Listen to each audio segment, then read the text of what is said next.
we had a player that just didn't like getting their anvil attack on him. So, maybe if that was the case, maybe not, who knows, but he's not in our campaign. So we're continuing forward with Hobbs and Mordok. And they took a Sure. short rest. Good to go. We are. For the context of the story, I'll say Lanothor just disappeared. All of a sudden. His god called him up to the sky. Alright. Okay.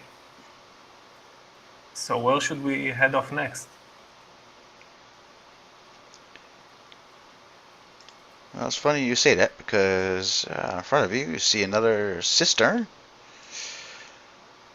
And what looks like another bridge made from the cistern.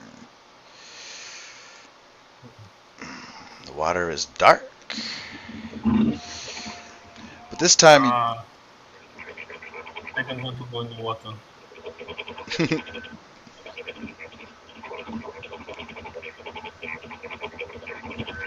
you do feel underneath you the ground kind of shaking just a little bit.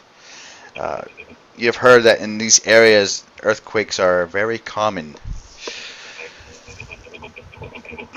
But as you feel like a slight vibration, you see something moving on the statue. The dice is moving. No way. I'm going to, you know that place we just came from where the statue was lying down like like bowing forward, like prostrating itself, like you were saying some people do when they say, I'm not worthy, I'm not worthy. Yep.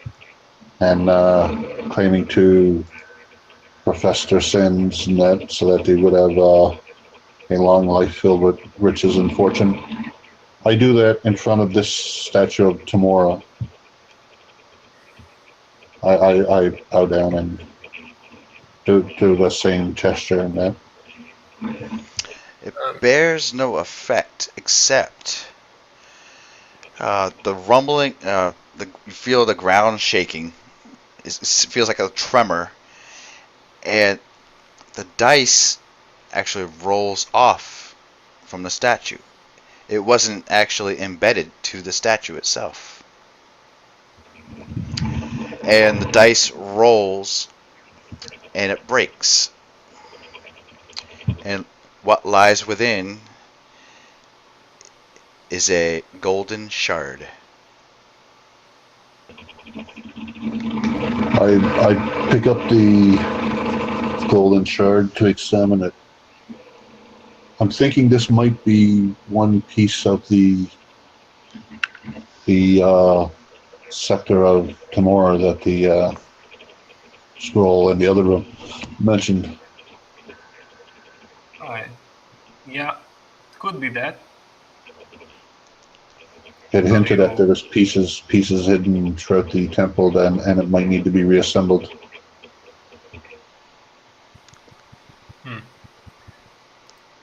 Yeah, but I'll let you do the kneeling. Yeah, I'll pick it up and examine it to try and determine if that's what it could be.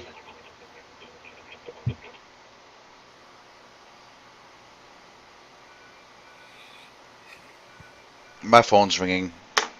I'll get right back to you, okay? Might be my girlfriend. Helps work. I will ignore that. That's classic. Screening the call, not taking any calls from work today. Yep. Okay. So, I've done my duty for the weekend. Yeah, it's the weekend. You're not supposed to be working on the weekend. I work every weekend. Oh, okay. And that's where a lot of the games are being played. On the weekends. Oh, the statue moved. Oh no. No, just kidding. I had to Oh access. god. Alright, so yeah, you notice that the golden shard, um, it's just a plain stone, of golden origin. It is very heavy, for a stone of that size, and it feels like it's 10 pounds. And it can be held in the cup of your hands, and it will fill the cup of your hand. It's a nice heavy piece of golden Yeah. stone. Yeah, we'll take that with us.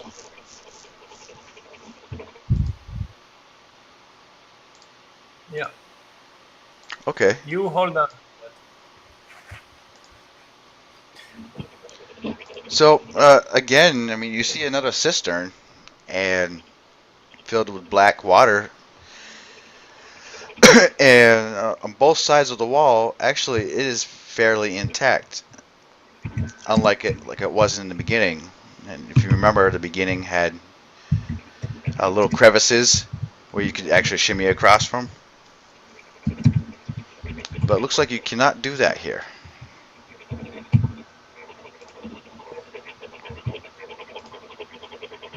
So it's a swim. Am I correct? Yeah, we're gonna have to carefully.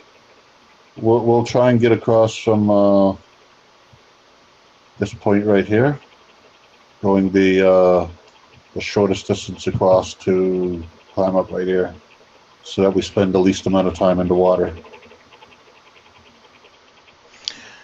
Yep. Or could we? Would we be able to? I'm wondering if we backed up and got like at least a 10 or 15 foot run, could we jump from this end to this end? That okay? I can allow that. If you did a running jump, that is going to be a DC 20 athletics check.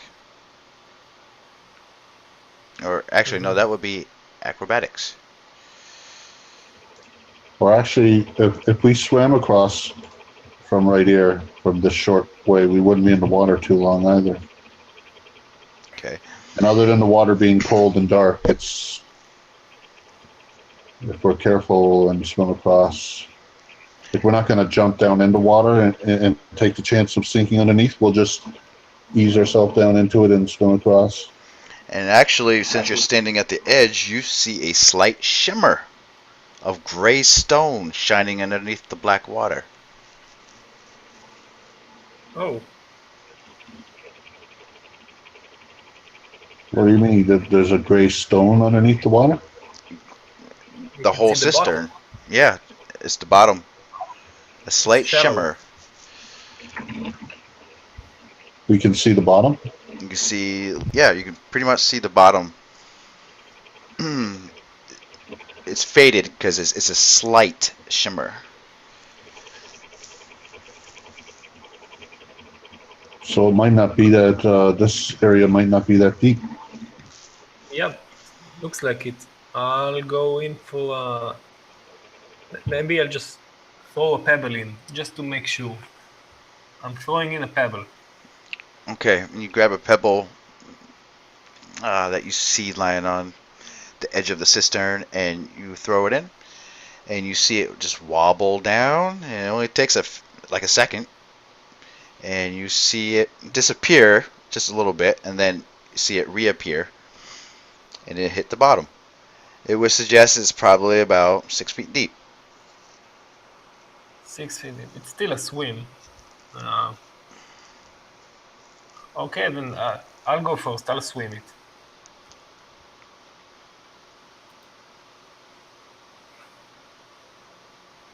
Should I roll anything or?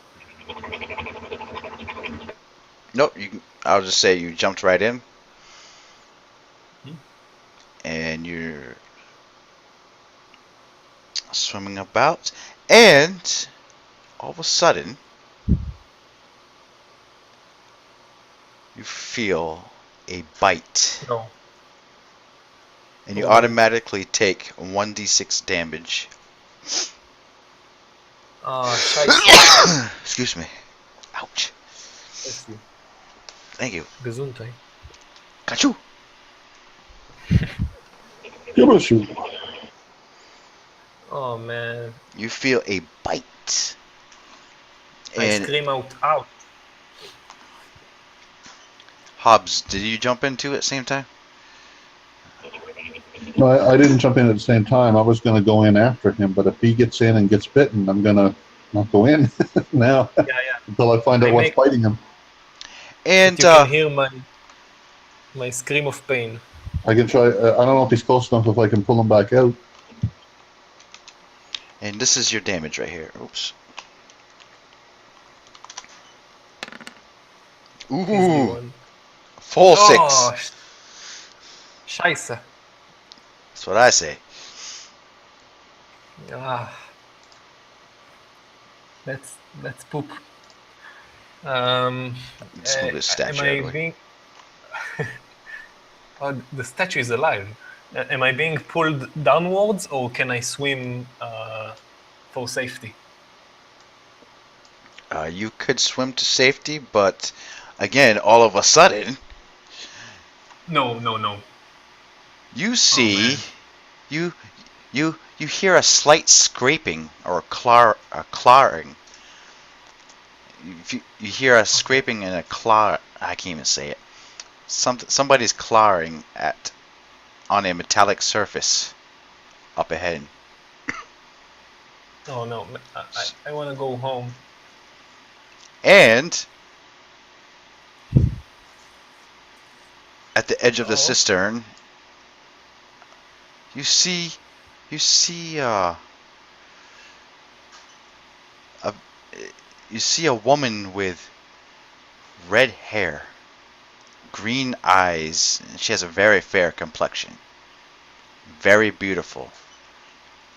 Yet she is crying and holding an incense. Oh. How are you doing? I don't know if I should go there or back. Damn it.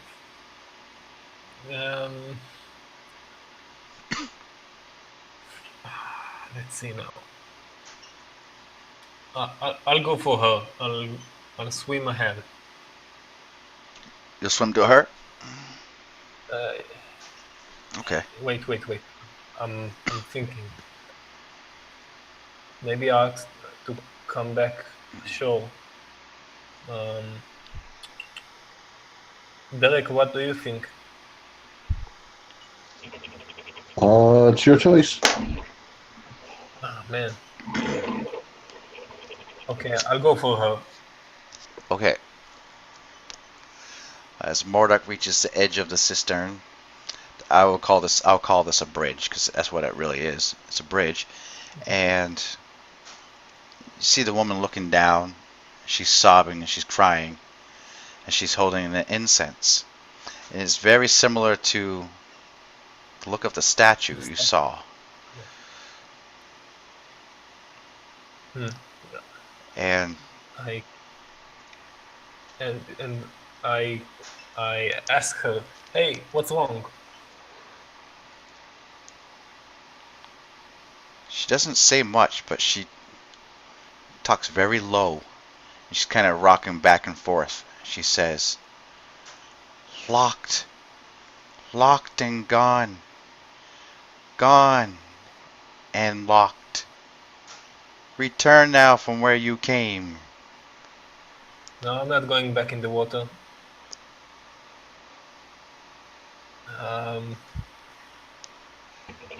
Where did you come from? Who is she? Is she okay? I don't know. She's. I call out from where I am. Locked and Sounds. gone and locked. Return now from where you came. Why? The way is shut. and she disappears before you. Hey, where'd you go? I don't know, she vanished. Maybe it's a bad idea to go on. I'm kind of scared now.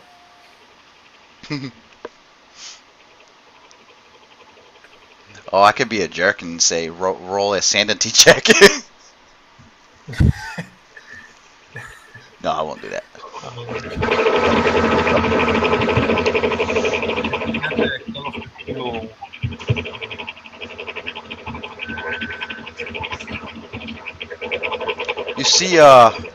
You see something in the water just swimming past you really fast, and you see a slight shimmer of yellow, and it looks like one of the snakes that had disappeared, and is actually swimming away. It's swimming towards the edge of the wall, left wall,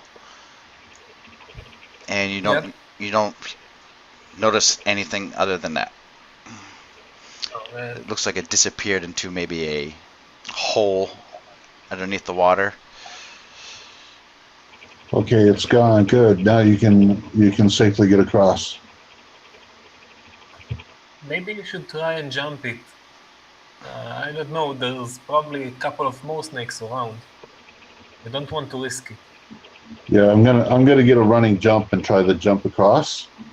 And if I don't make it, and I end up landing in the water, I'm going to quickly scramble and climb up the side and get out of the water. That's if I don't make it and land in the water. If I do make it, I'll be hopefully on the other side. So I'll do my roll now.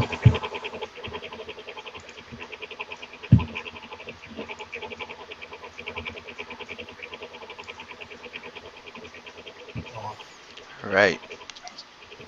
You can go ahead and role play that because you've succeeded. So I back up and get a good run, and then I jump the 10 feet across to the other side, and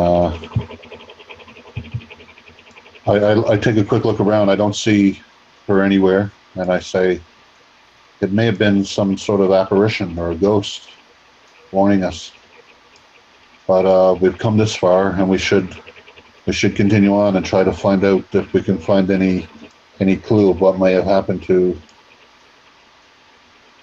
Joachim. Joachim is the name of the adventurer we're looking for, right?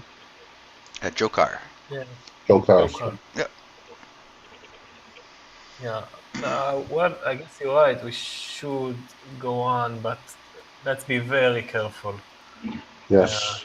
Especially me jumping into waters all the time. And you see again another cistern, but it looks like the series of cisterns have ended. And on the left side you see a door.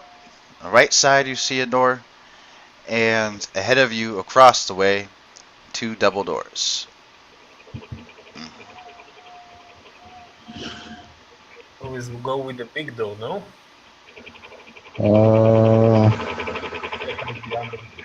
We could check out what's beyond these doors right here to the sides, just to see if there's anything. Okay. Before we continue on. Maybe you could listen in on the door, see if there's anybody in there. Yeah, I'm going to do that. I'm going to listen to the door to see if there's anybody on the other side.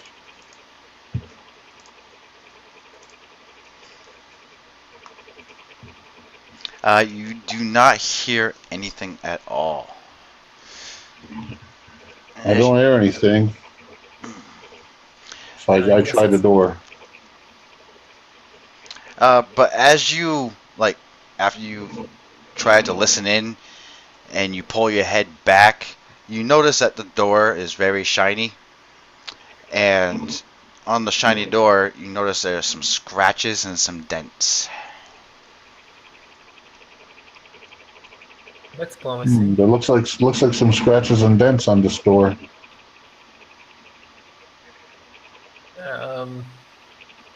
Maybe we should leave it closed. Oh, you know what?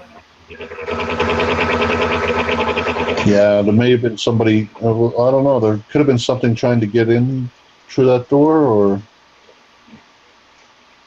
Something. I drawn my bow and arrow, and I tell him, "Ready when you are."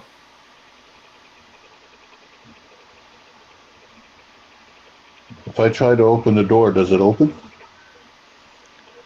Well, there's a ring handle on the door, and as you're about to pull on, were you pulling or pushing? Does what kind of door does it look like? Does it need to be pulled open or pushed in, or? Pushed it, and so you try to push the door in, and the ring handle has broken off. Okay, I turn around and I say, this door is very old and the handle broke, so I don't think it's that easy to open. But it's just a ring handle. I mean, you can still push, but as you try to push the door won't budge. Do you want me to give it a shove? Yeah, I think it's a very heavy door. For some reason, it's not that easy to open. I'll kick it.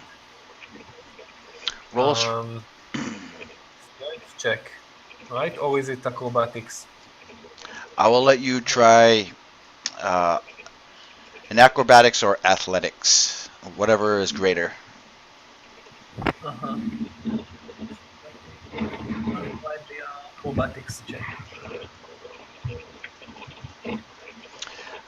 So you're putting a lot of strength into that door, and it just actually is causing you to sweat. But that door is just not budging.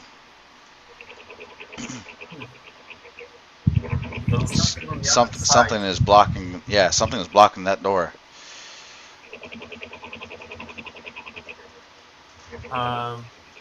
Maybe I'll try I don't know. Maybe Hobbs should try a perception check to see if there's any secret mechanism to it. Maybe something. So, okay, just to see if there's anything that's maybe blocking it from being opened.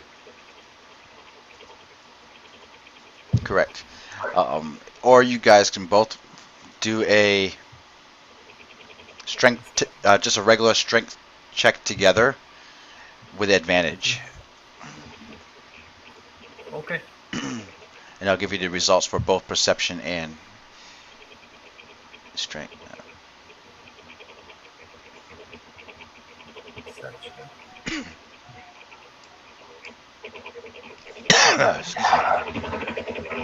Nope, perception.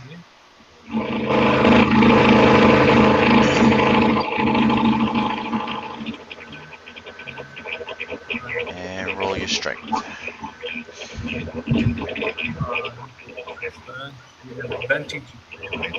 Yep. Just need a strength check now.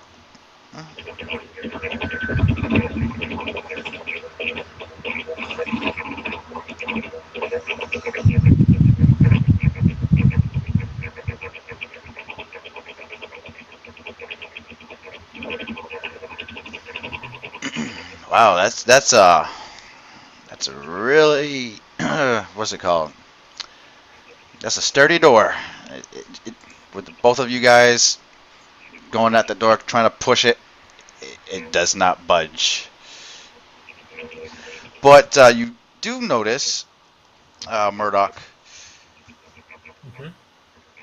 Murdoch and Hobbs, you both notice that the edge of the door have what's it called? Hinges. But they're kind of cracked, and it looks like they could be broken apart. Hey, look, the hinges on the side of the store are cracked, and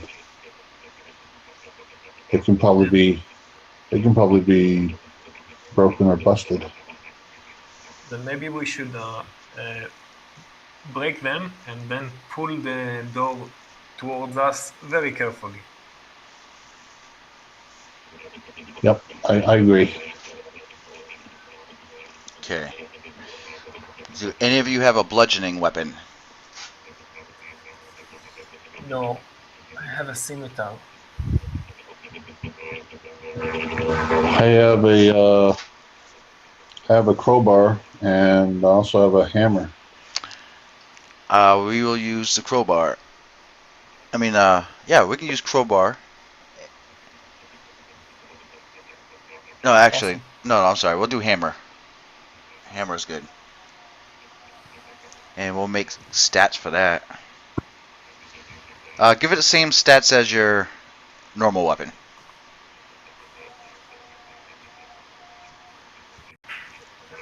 That you have on hand right now.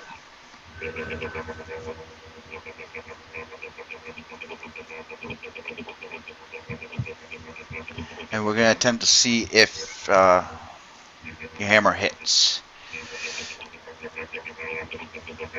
As you swing the hammer.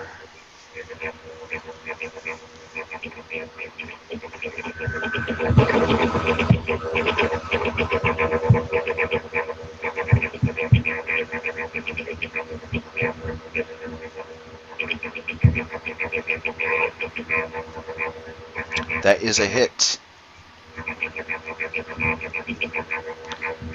So one of the hinges is broken off. It worked. We broke one of the hinges.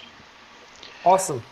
But as you did that, you hear again a scraping and a banging across the way, where the two double doors are at. Something is banging on those two double doors, and you hear a scraping and a scraping. Oh man.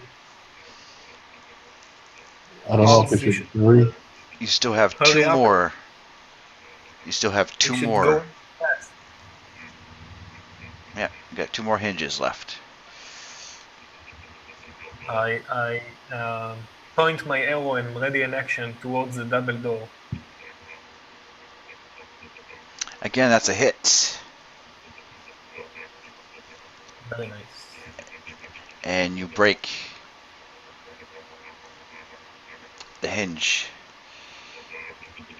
I broke the other one. There's only one left.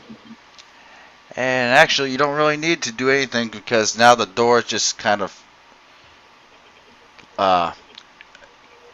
tilts forward you, and Oh, it's off the hinges. the weight of the door is actually putting pressure on the last hinge, and the weight breaks that last hinge off. Now it just falls in front of you, and I would assume all of you see that. Okay, Yeah. I put away my hammer. Going fast. And you see a room, or a hallway.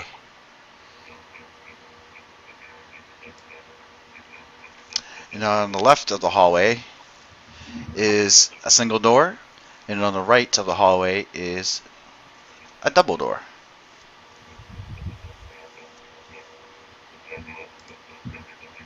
And in front of you, a skeleton. Oh, And also, oh yeah, and what was blocking the door was a barrel. Somebody had put the big barrel on the other side of the door. That's why it was so hard to open. why would somebody do that? Lock himself in here. I noticed there were scrapes on the outside the door, so I assume at one point there was something trying to get through this door, and whoever was on the other side was doing their best to keep it out. What's that? That could have been very, very long ago, though. Anyway, there's no time. Let's go in.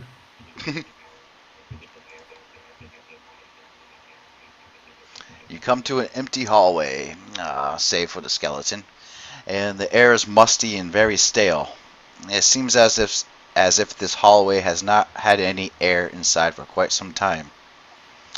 And you see two entrances. One on the left is a single metal door, In the right side, a twin double doors.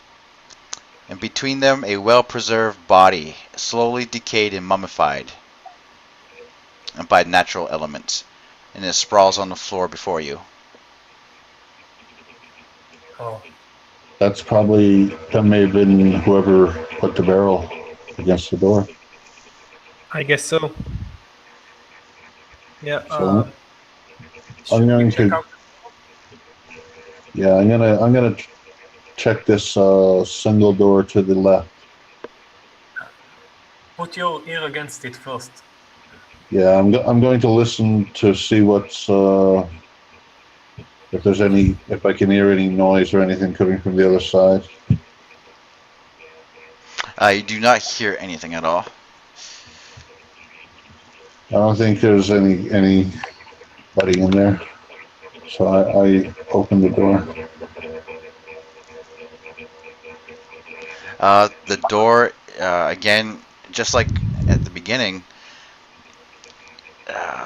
this time this door is actually well built. The hinges are not broken or breaking, and it is made to be pushed inwards, but the door is not budging. So I say, give me a hand with this door. I think somebody might have locked this one also. Okay.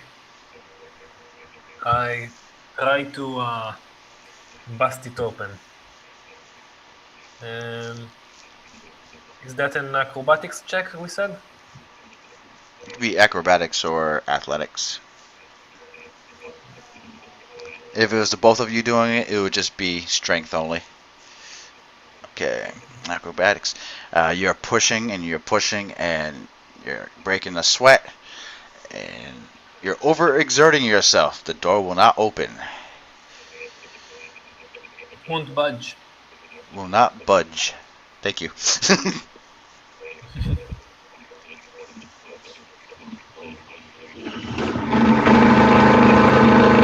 So we'll take a look at these double doors to the right of us. Yeah. Okay. All right. I put my head down on the ground and try to listen in.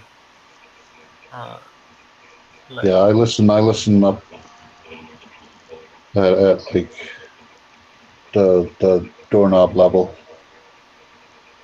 You hear the faint sound of wind, as if wind was passing through a tight spot. And as you inspect the twin doors, at the same time, it reveals nothing out of the ordinary, except for engraved words and etching on the door, as if it was carved on it. In Those what who language? Elvish. Elvish. More of that gobbledygook language. And no one speaks Elvish. I hate elves anyway, so let's just go in. Sounds promising. Okay. I try and open the door.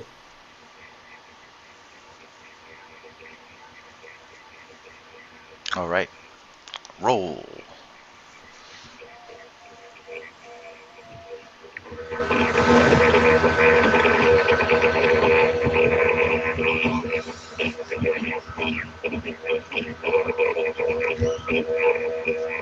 Well, Again, what to roll? yeah, same thing. Athletics or acrobatics. Oh, well, you might have learned your lesson from the first few times, but something is really strange here. And this door is made to be pushed inwards. The hinges are very well built, undamaged, and you're overexerting yourself once again. You are feeling really tired. What sorcery is this?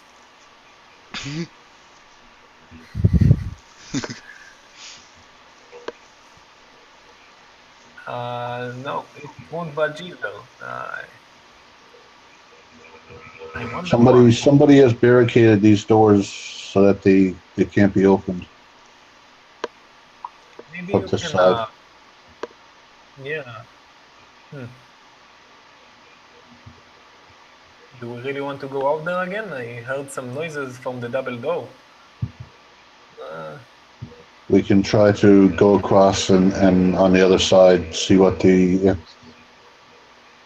might be on the through the other door. Okay, after you. Straight across from here. First, I take a peek out to see if those double doors to the north are open or closed. They are closed. Okay, they're still closed, so I'll jog across to the other door. I keep my arrow pointed at the door. At the double door. And I'll take my crowbar and try to like pry the door open. You don't need to. Actually, it's just a door. You can open it. It's a metal door. And it opens with ease. It pushes in with ease. Okay, so I'll put away my crowbar then, and I say this one's open. Let's go in.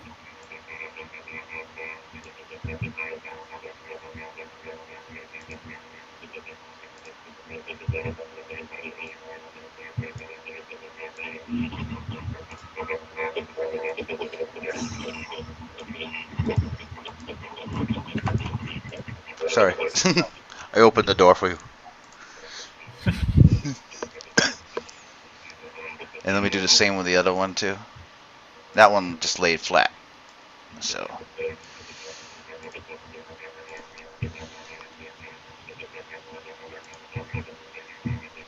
Oops.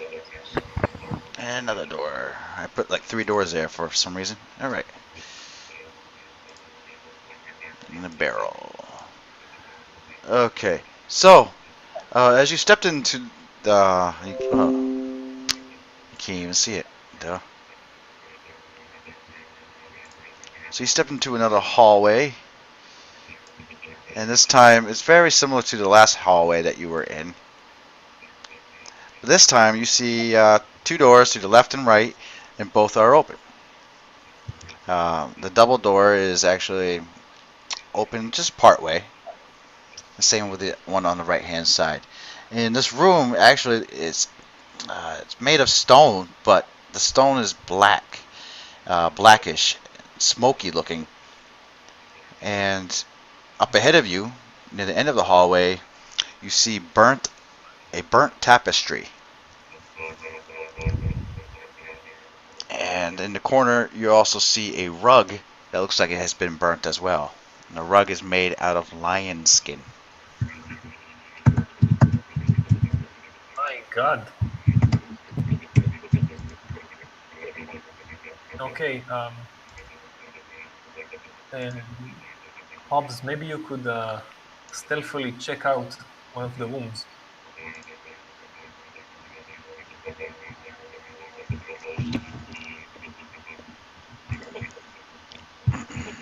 Yeah, I'll take a peek into the single door one to the. Now I guess it's to our right. Well, anyway, the single door room to see what I can see or hear in there. Okay.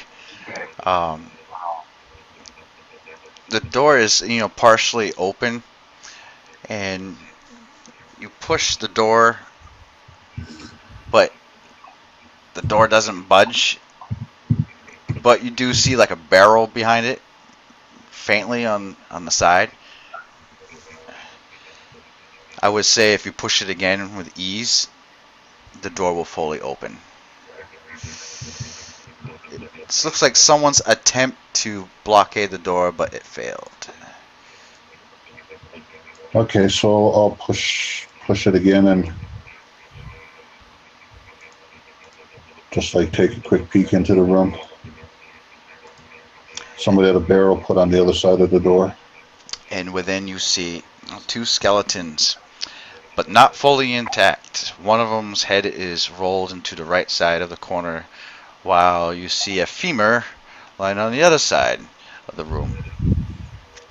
The skeletons were whatever. When these people were alive, they were damaged, I think, before they. Because one is missing a part of a leg, and one is missing its head. And another one is another one's torso has been cut in half. And the other one has been cut in half. I don't want to see that. Yeah,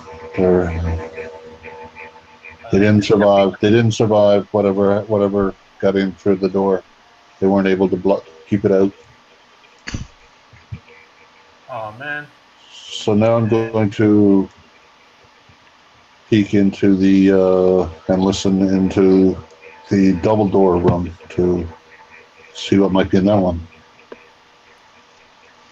All right. So you peek in, and as you peek in, you see, just on the edge, because you're peeking in, you see two bodies, but they're all broken apart, litter across the floor, off the stone floor. You also kind of tell that the room is ornate. You see more tapestries on the wall. It looks high class for this part of the temple. This looks like a more richly decorated room than the others. Yep. You see candle sconces on the walls. Actually, with some candles actually already on the wall still. And do you wish to push the door? Yeah, I'll push it further open and go in. All right. So now what had looked like 2 or 3 bodies now has equaled out to 5. There were 5 people in this room, and they were unable to keep out whatever was after them. And still no sign of Jacob. Nope. I go in the room. We should investigate this place and if there's anything of value or any clues to what has happened. Sure. And you notice that the clothing, has decayed over time, and you see blotches of brown, which could suggest that they were bloodied. And now the bodies are just plain skeletons. They didn't decay very well. They decayed very well, I should say. And the room is a mess. There's chairs and there's a bed that's broken. Tapestries and carpets torn to pieces. It suggests that there was a struggle in here. And one of the bodies might be a priest. There's kind of like a priestly headgear that's very high built, kind of like the Pope's. And one of the fingers on one of the priests has a gold signet ring, and the other priests have a silver headband. And the silver headband also has jewels laid across on it.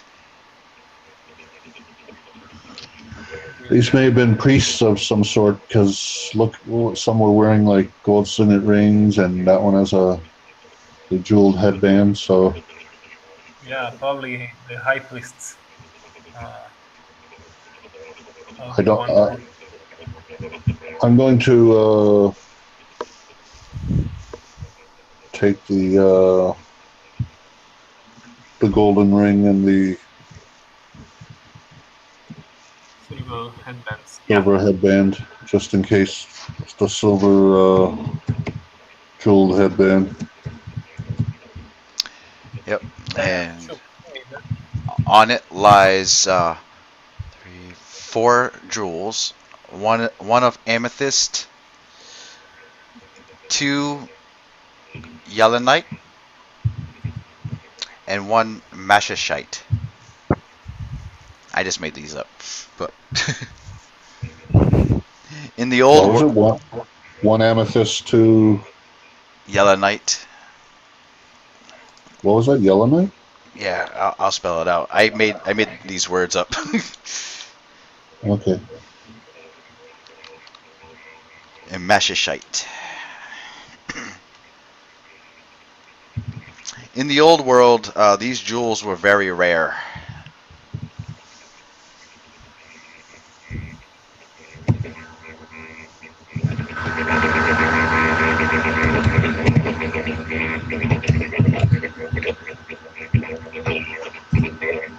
That's if you wanted to disassemble the headband.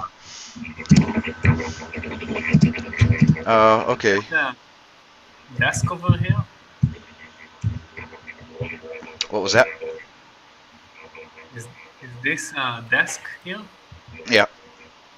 Can I investigate it? You sure can.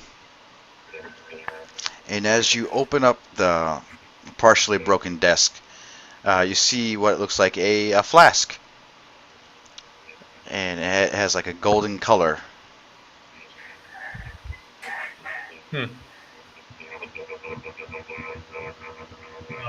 Maybe I can roll. No, I don't have medicine.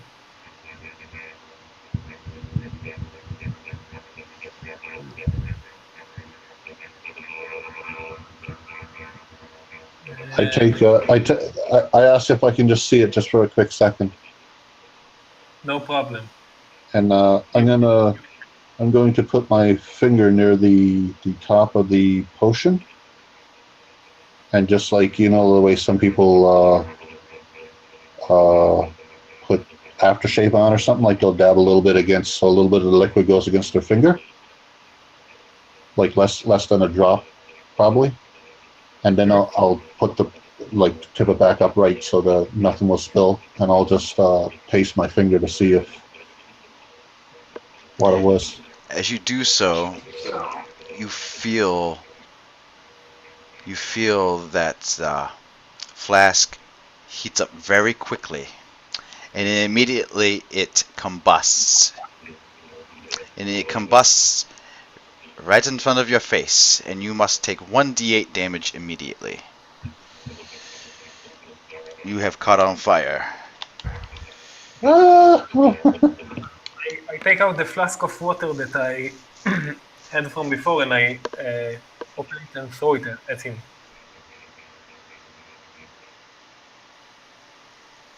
The flask which I found inside the bedroll. And the flask just breaks apart, and it just whoosh, huge flash of flame just No! Oh! hits you in the face. Oh man, I'm sorry. This was a fire flask used as weapons in the old world. It's meant to be thrown. Oh man, I'm sorry, Hobbs. I quickly take out my water skin and pour it at him. Wait, am I injured as well then? No. Oh, let's see. Wait, I'm not even looking at you on the map. Oh, essentially right next to him, yeah. You need to take 1d8 damage too. Roll 1d8. No. Oh, you just got a little bit of the flame. But you just got like a first degree burn. Oh man. To your face. And burns off some of your hair. I like it bold. Derek is not feeling well over there now.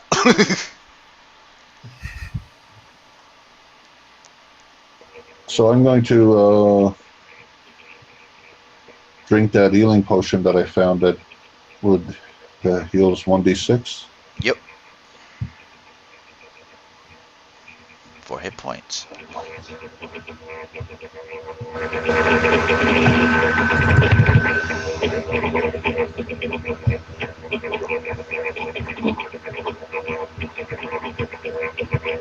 And say some of these potions are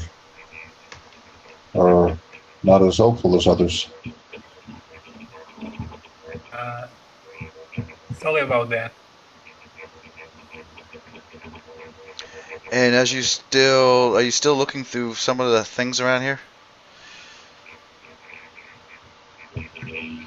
Maybe around the bed, underneath it and stuff. Underneath the bed. All right. So you look underneath the bed and you see a small chest, a wooden chest.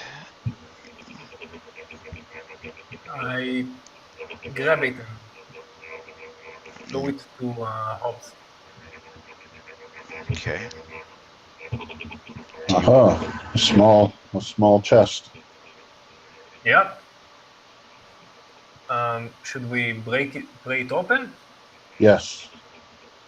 I stand up on. I'm gonna stand up on the bed and drop it from high up and let it fall to the floor.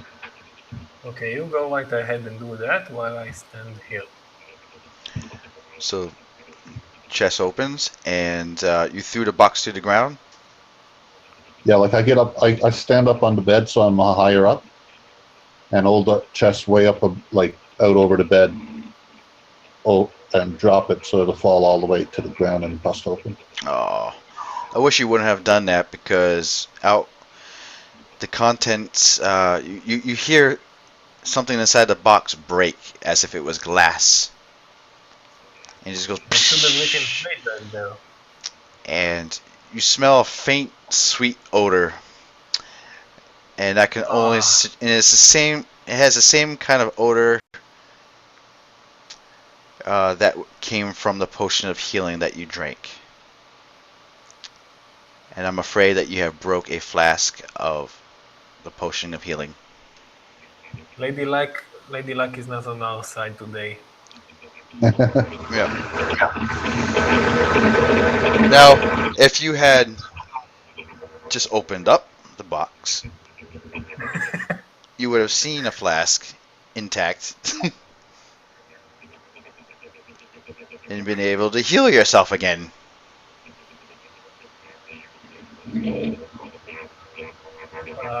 Let's not tell this to anybody. No.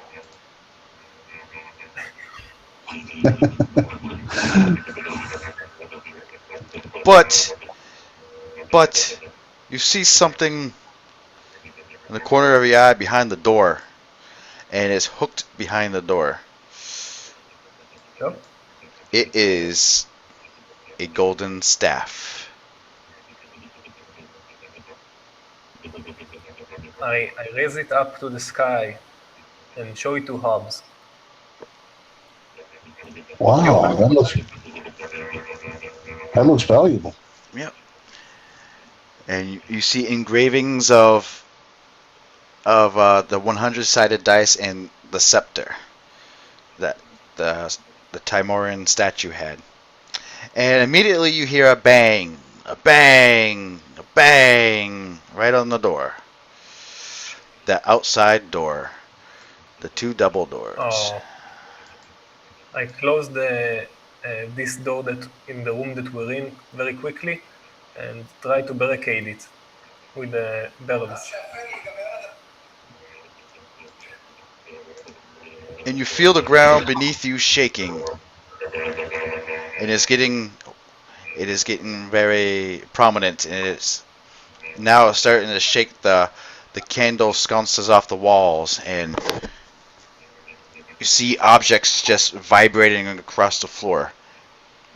Immediately you see a rock falling down from the ceiling. Boom, boom, boom.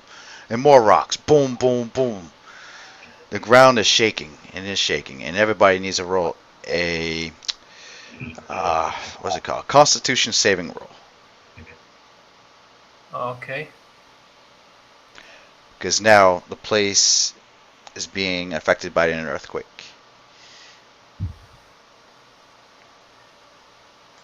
I'm letting go of the golden staff.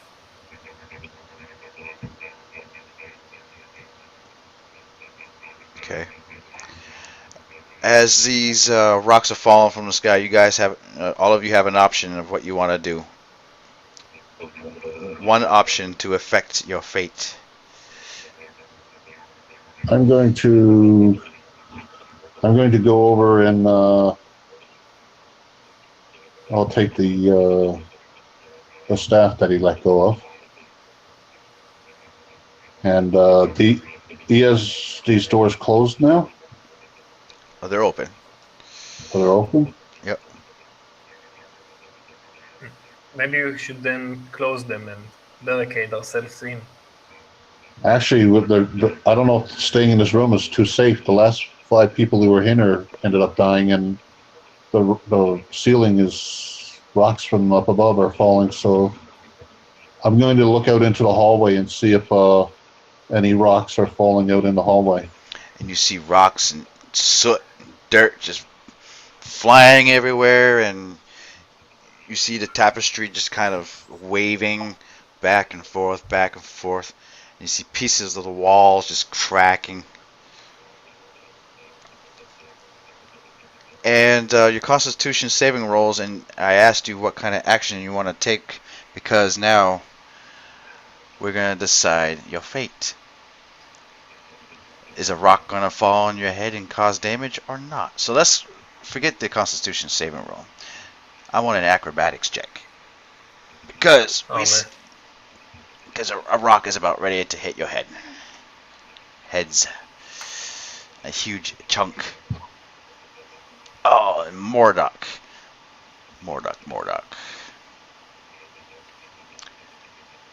And Hobbs. You both have successfully dodged the huge rock that was just about to land on your heads. And it rolls and it hits the barrel and it breaks it apart. Hobbs, we should get out now. Yeah, I'm going to leave that room. I'm taking the golden staff with me though. And you hear bang, bang, bang at the double doors.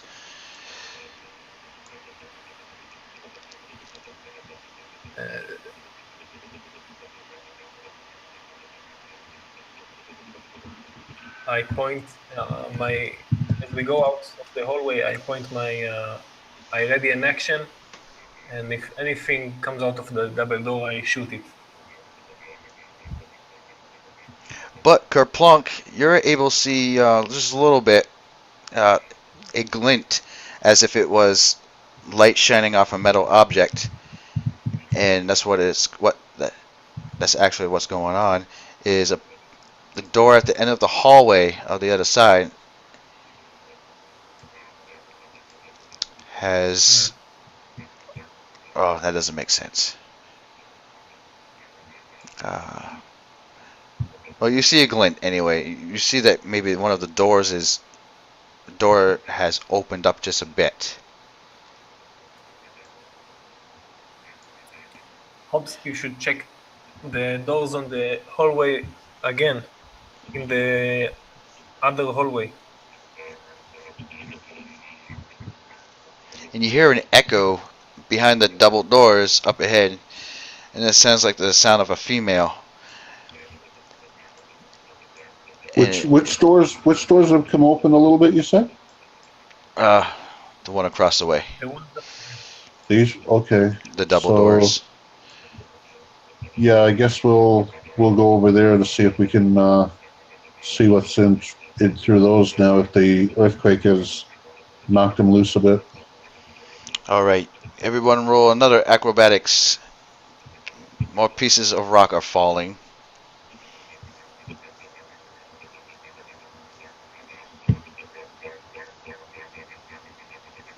Hobbs, you escaped the boulder coming from the ceiling, but Murdoch, you did not, and a part of it actually hit you in I would say on the left shoulder. Oh, Part of it does, and you're gonna take 1d4 damage. okay.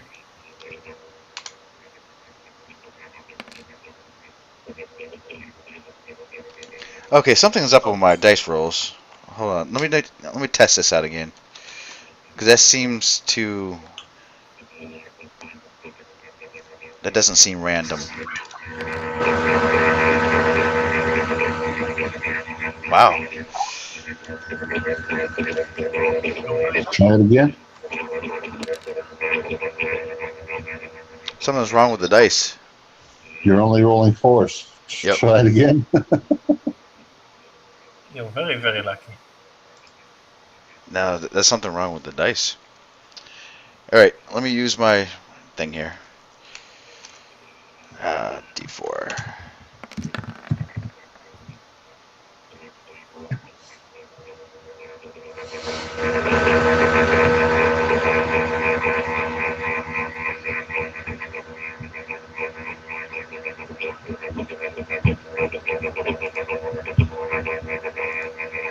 We're getting all we get is twos, and you get fours.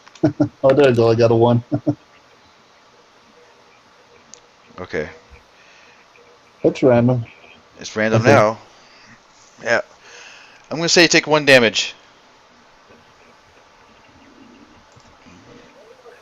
Yeah, okay. Okay, Thank and you. so you see the door during this earthquake.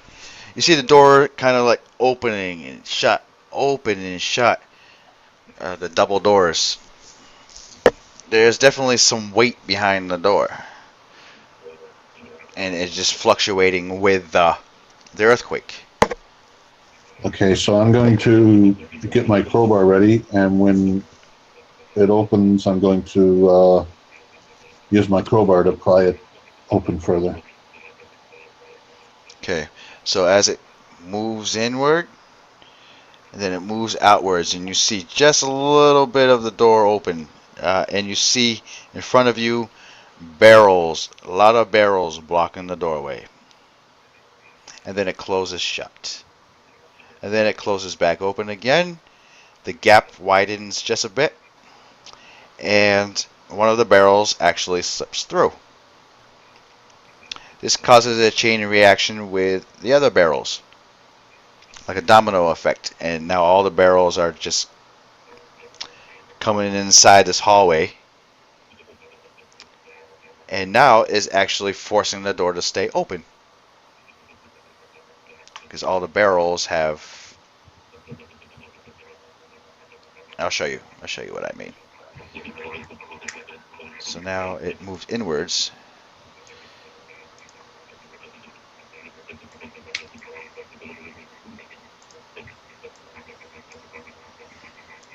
So like that, so all the barrels came out.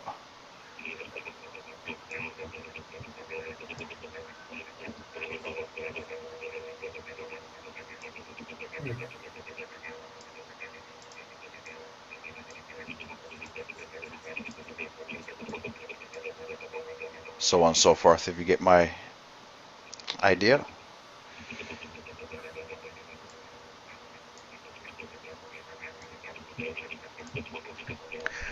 But now, these barrels actually kind of crumpled the body that you see in the hallway, and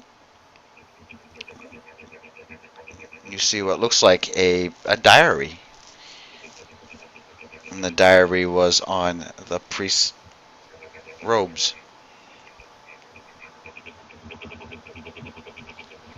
So now you have a door that's open and a diary. The earthquake subsides.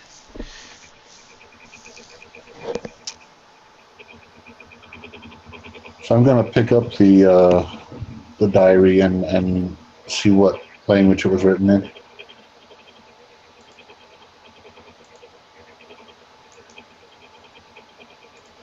It is written in common. So It's a 4-page. It's a diary that has 20 pages, but it looks like 4 pages have been written into it. So I'll read what it says on the pages. I, Haimar Jalma, am left here to die, betrayed by my order. I can hear them in the next room, dying while something is tearing them apart. They intentionally block themselves in from those that tear us to pieces.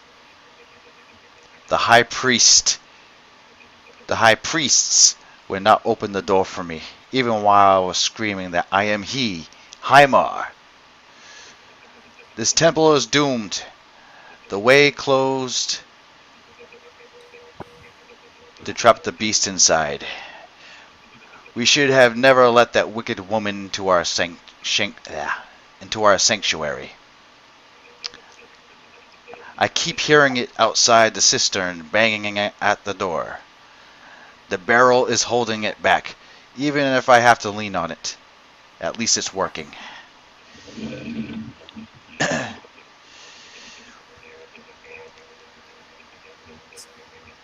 Hobbs, what did you find there? That was on the. Remember the body that was lying here in the hallway? Yeah. When these barrels came out of was forced out of the doorway from the earthquake, they sort of squished or mushed the body a bit, and this diary fell out.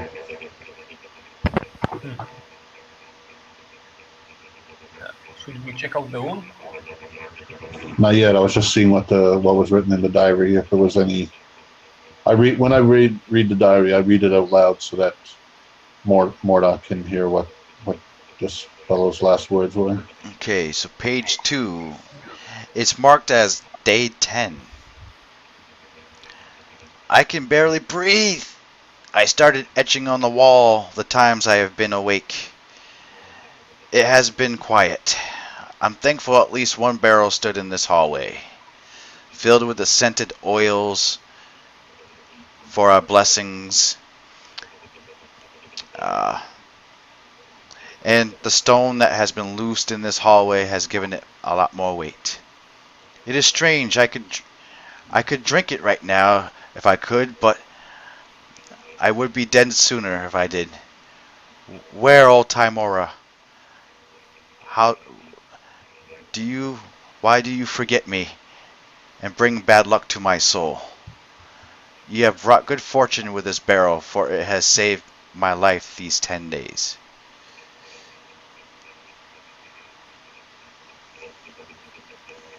Page 3, day 20. No one has come to rescue us. The sounds outside are non-existent. I'm convinced we were kept inside, not to keep the beast out, but to keep people from coming in to be devoured. The book is nearly torn apart as I make fire here and there. I am hungry, thirsty, and weak. I'm constantly reminded of the high priests, most likely dead in the next room. They had their due, but mine is to suffer as well.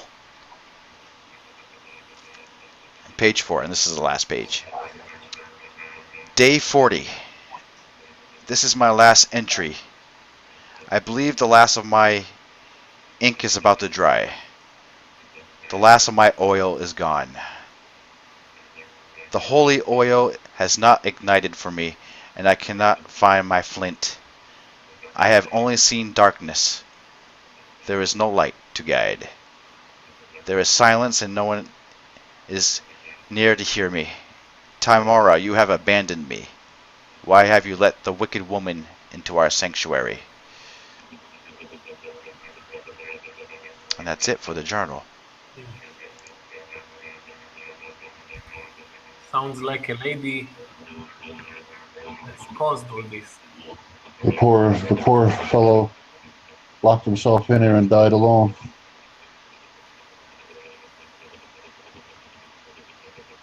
You should see what was in this room. Yep.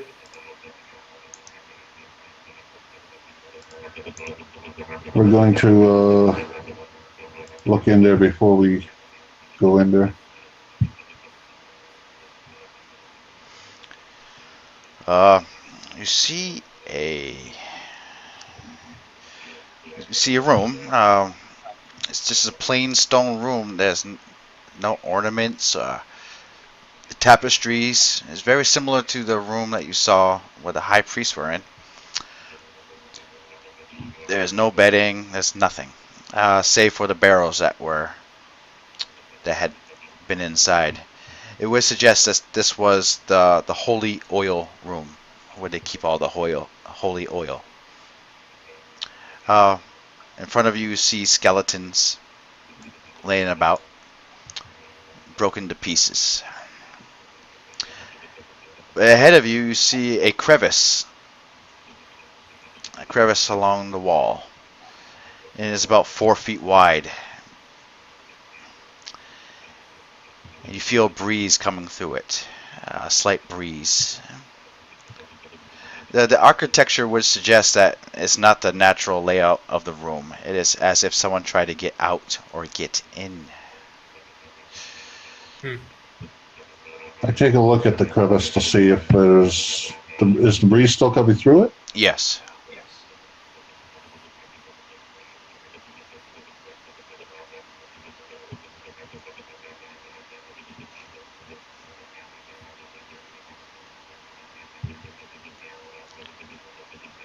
Oh, can you guys see in the room? No, you can't. Waiting. Good theater of the mind. There you go. Okay.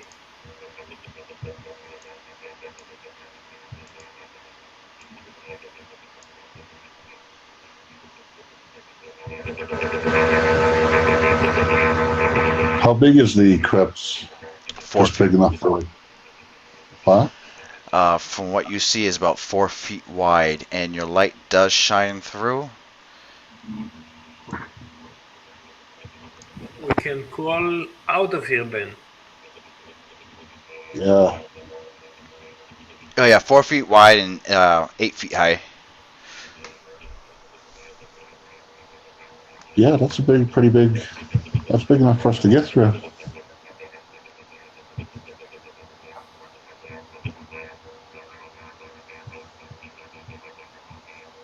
Okay, there are bodies there, dressed in robes.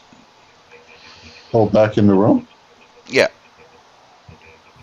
Yeah, I guess we could just check them. I think they were, according to Buddy's diary, they were. I think he said they were priests that had barred him from getting into the room. Yep. And you see a piece of parchment on one of the bodies. Looks like it's ripped from a book, and it's in the hands of one of the skeletons. I go and retrieve it and see if it's in a language we can understand. It is written in Dwarvish. All right, I can read Dwarvish. I read it out loud. It says, Okay. "We cannot leave. We cannot let them in. The high priestess betrayed us all. Her lies had us believing in them. She is not human, nor does she reside with Tymora. We cannot trust a single soul in the day of the dead."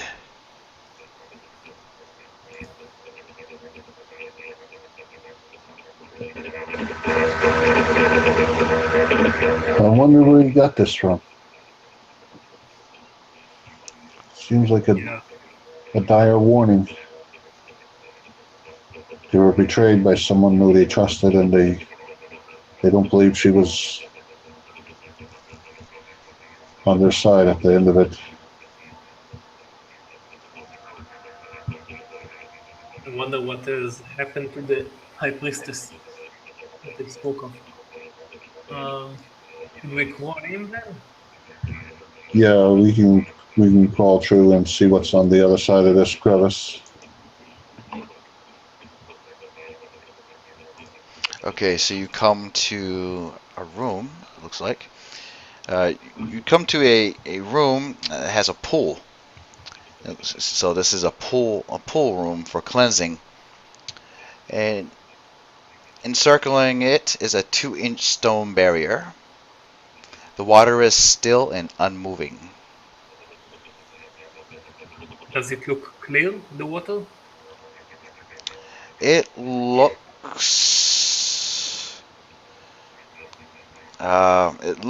dark like it was outside with a cistern. I guess they're not drinkable.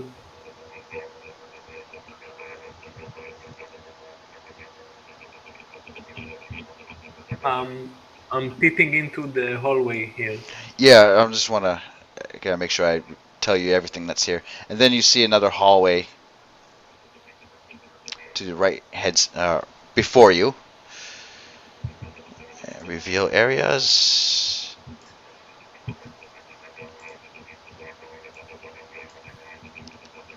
And the light shines into another hallway.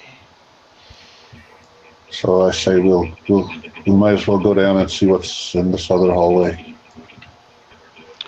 Hallway brings you up to like a lobby of sorts with a double door. Ahead of you is kind of like a little hallway, and you see a stone metal door ahead of there. To your right is another hallway where you see 2 double doors.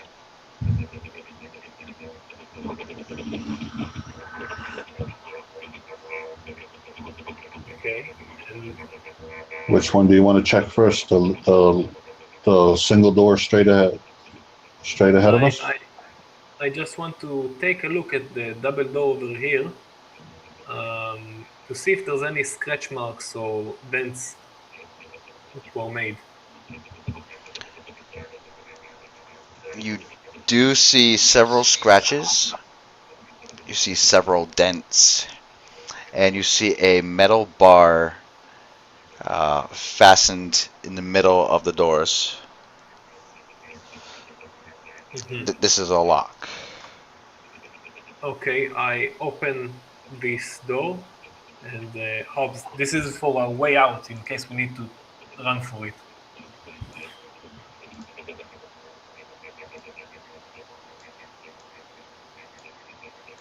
Okay, you successfully open the door after it's just a simple metal draw lock.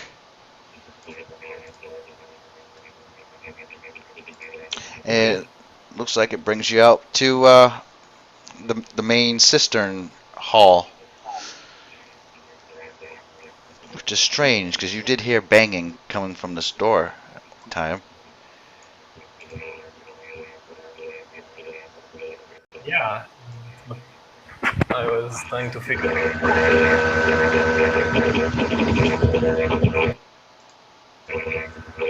That is odd. Perhaps there was something here and it left right before the or during the earthquake.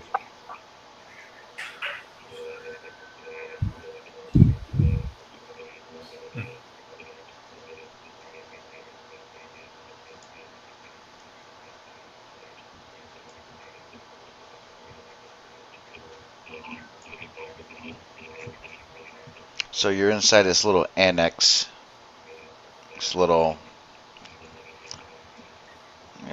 intersection. Perhaps we should check out the single door. Yeah, The after room, you.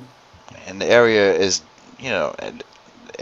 just plain stone. There's nothing dressing the wall. You did. There was something else that you did miss. You don't have to go to it, but Mordok, when you were down there, you did see a pool of blood Does it look at the base of the door. Yeah.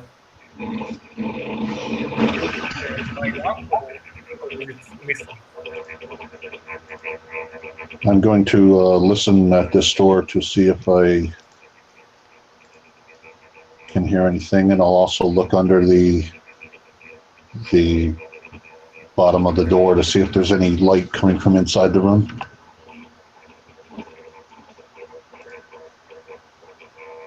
All right, you do not see any light, nor do you hear any noises coming from the other side of behind the door.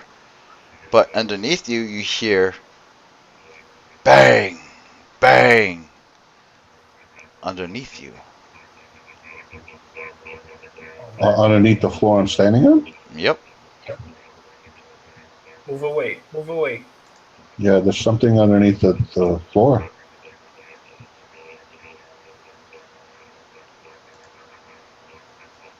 I move back and the floor is all stone where we are? It's all stone. You hear There's something banging under the stone. Yep, it's like a slight vibrating sound. Very slight, but you hear it. Bang, bang, bang.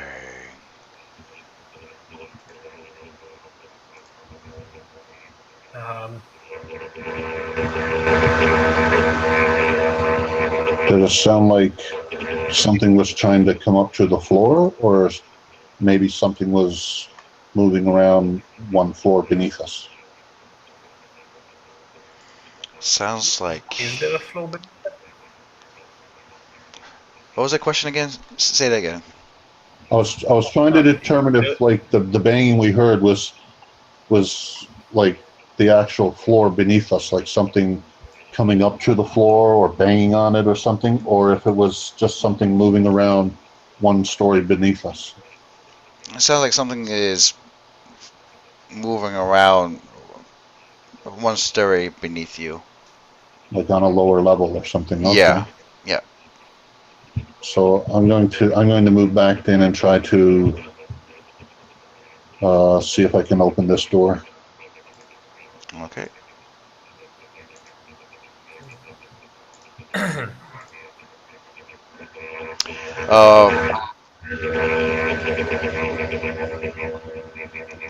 The this is so this is a stone door actually. Thought it was metal. Stone door. And are you trying to push or pull? Because there are hinges. I mean, what's that shit called? There's a handle. So are you pushing? What kind of door does it look like? A door that should be pushed or pulled? It looks like an ancient stone door. Looks like it can be pulled. So then I will attempt to pull it open. And as you try to do so, it does not move.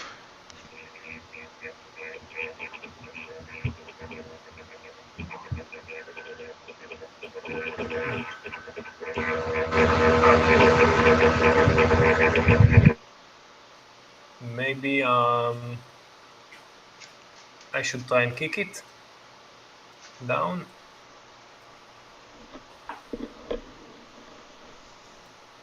Be my guest. Let's be careful. It's a stone door. Don't worry. I eat stone doors for breakfast. And immediately, as you keep on playing with the door,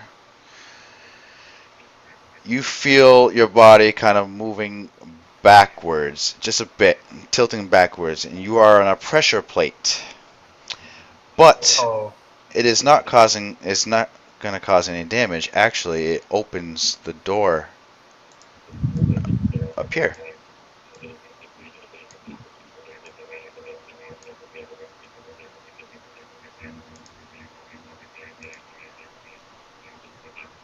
It kind of slides upwards. The door slides upwards into the stonework.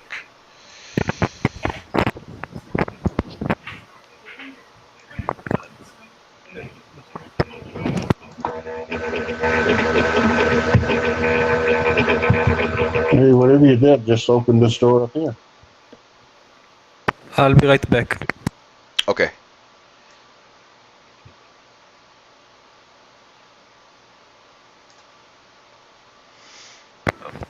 Yeah, You, sorry about that. it's okay. Yeah. Do you have to go? Uh, no, just ordering pizza over here, so logistics. Okay. Um, yeah, I'm back with you. So where were we? With that pressure plate or that thing you stood on there, it opened the door to the big double doors to the north of us here. So I guess Okay. we can't get into that door, but we can continue on down this passage. If I step backwards, I take a step backwards. Does the door shut, The or does door it keep open?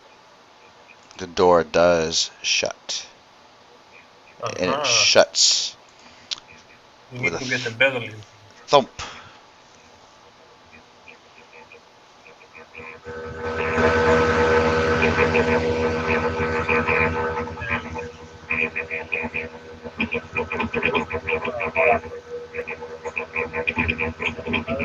I'll press the pressure plate, and you take a look inside.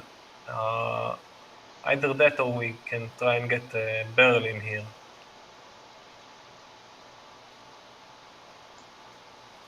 Okay. The pressure plate stepped I on. wonder if there is there any way we can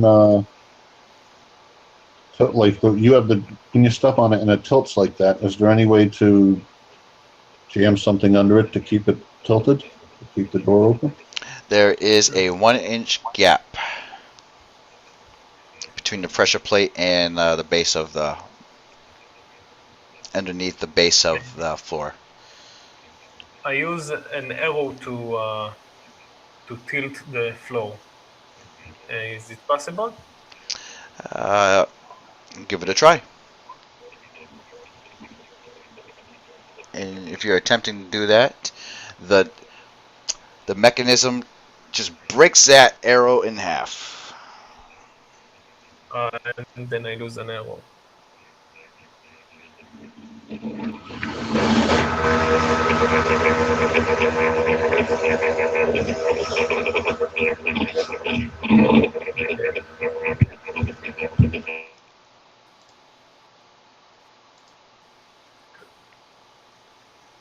I have a scimitar I could try and use. Okay. I can see I have two in my inventory, so I'll use one of them. Uh, And you sure you want to do that? maybe it's a mistake. Are you sure you want to do that? No, I'm not sure. What was it you had? Scimitar. Scimitar. Oh, Yeah. I have a. So maybe your crowbar can do it. I also have. I have like well, I started off with two daggers, but now I have that extra, the fine looking dagger. But I could take one of my regular daggers and try to wedge it underneath the when we tilt the plate back. All right. Right. So now the dagger actually fits in very nicely, and you can kind of see the blade bending just a little bit under the pressure, but the pressure plate stays in place at an angle, and the door is open. Okay, so we'll go while it's still open. We'll go through the passage. Okay. I'm going with you. Okay. Immediately, as you walk through this area, you feel a breeze upon your necks, and before you see a large puddle of blood. And the area is illuminated just a little bit from the lantern. And what you see is an area, again, with more water, pools. This looks like a bridge that you're about ready to enter on. And you see a bridge. And all of a sudden, the flicker of your flame within your hooded lantern goes out. Oh man. And you don't see anything. It is complete darkness.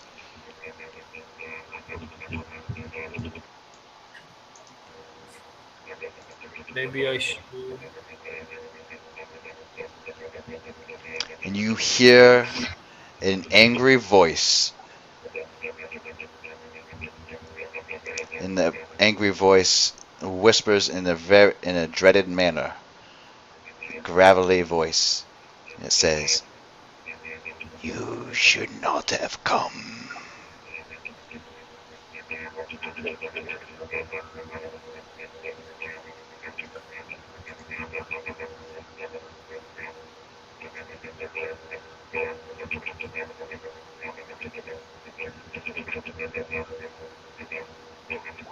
Do you have any more?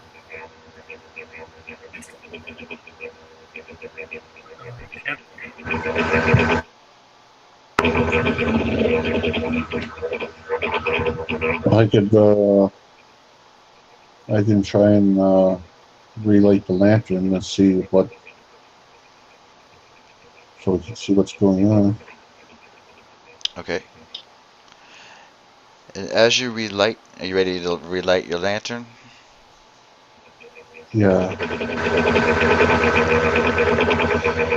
Like, was there a gust of wind that blew it out, or? Yeah.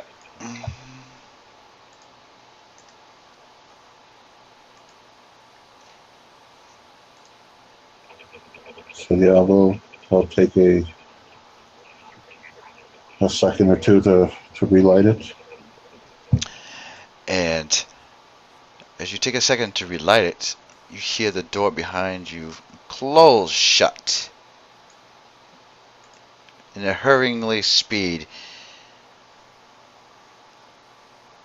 and Murdoch reacts by looking at the door, seeing the door closed. And I went out. as I'm about to call you Rogue, and as Hobbs gets light, he You've sees accidentally called me Kerplunk once or twice. yeah, he sees before him, in front of him, a dreaded shadow. And it says into him in a very deep, dark voice, bathed in darkness, it says, "I told you you should not have come. Your strength is not your strong suit anyway." And he is going to the shadow wisps around Hobbs and extends his hand as if he was going to drain your soul. And once I get to the character,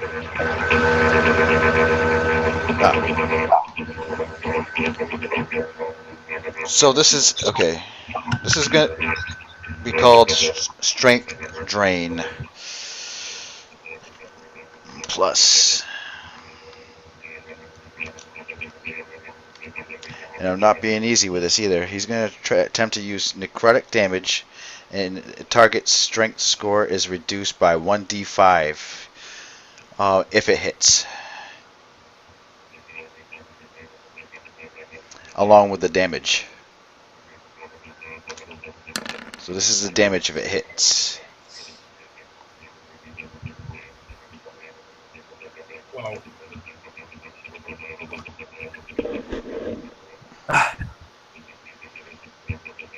I told you you should not have come.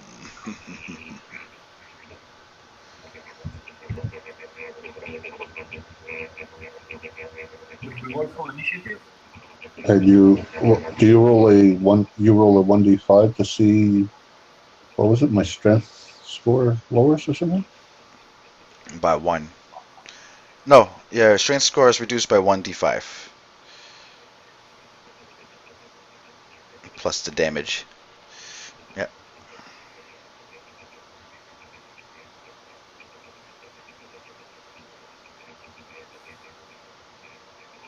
You also had to roll a 1d5.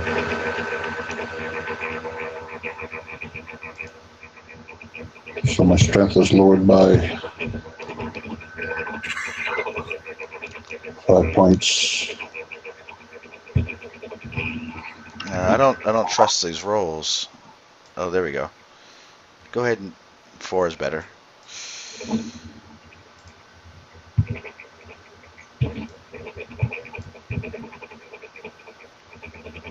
So my strength is lowered from 15 to 11. And I yell, "Watch out, it saps your strength." Gosh. Go ahead and roll initiative.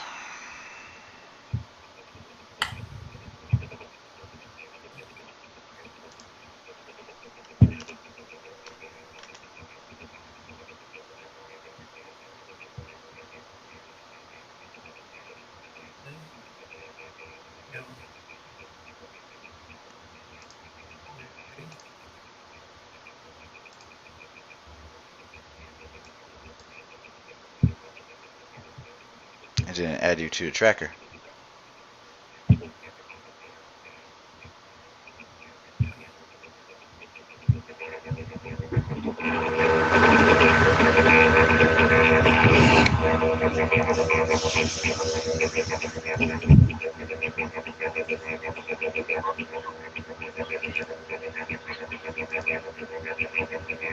Oh. That's weird. Okay. There we go.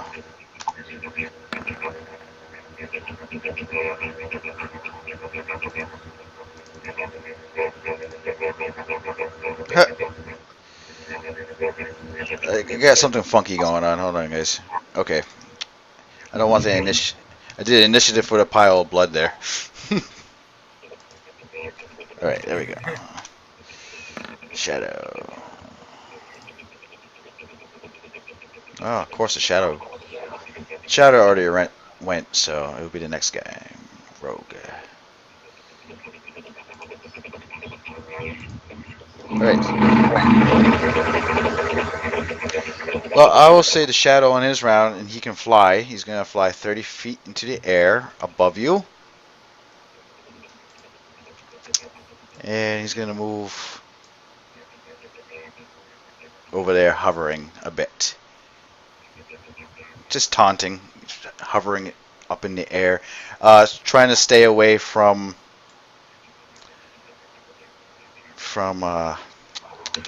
Hobbs' lantern. The lantern is kind of deterring the shadow a little bit. Actually, he's got to be over here to be deterred. There we go. Hey, Hobbs, maybe do you still have a flask of fire? The one which combusted in your face? Or is it not intact?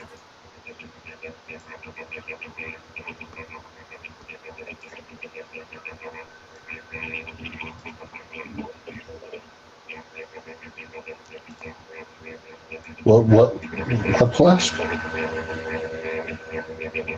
you remember that we found a flask of under? I think it was in the desk at the High Priestess room. Do you still have it, or did it combust? That one, I think that's the one that combusts into fire, I think.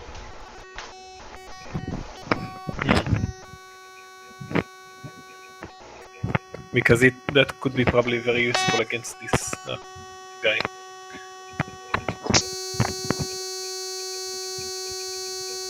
You guys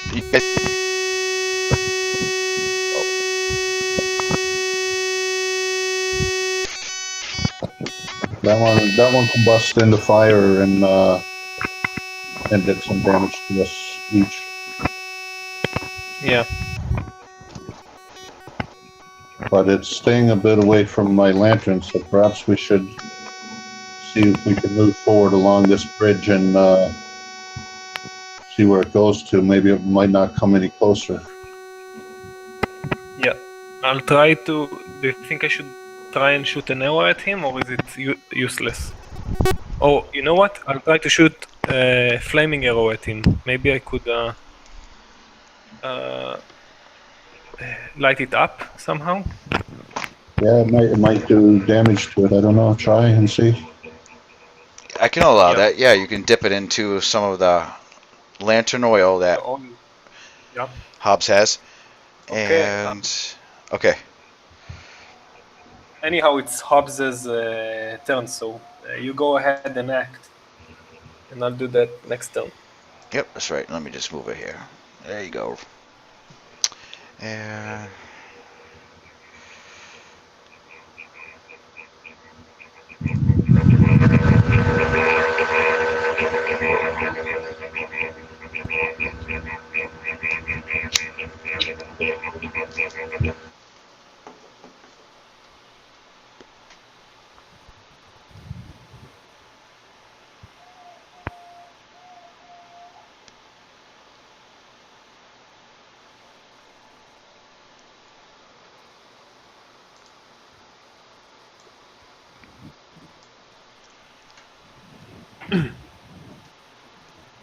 Hobbs.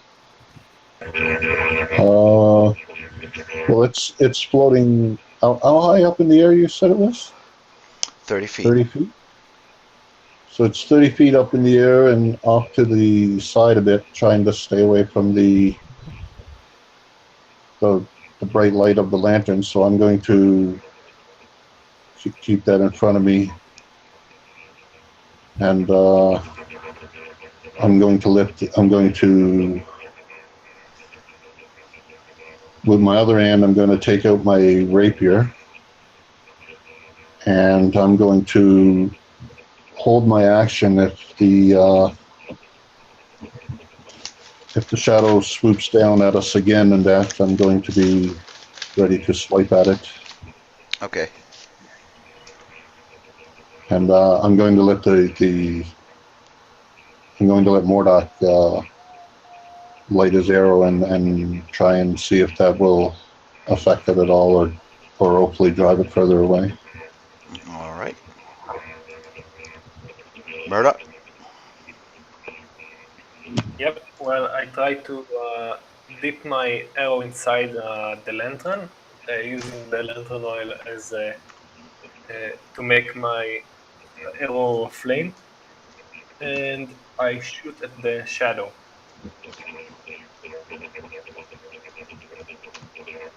Should I roll for an attack?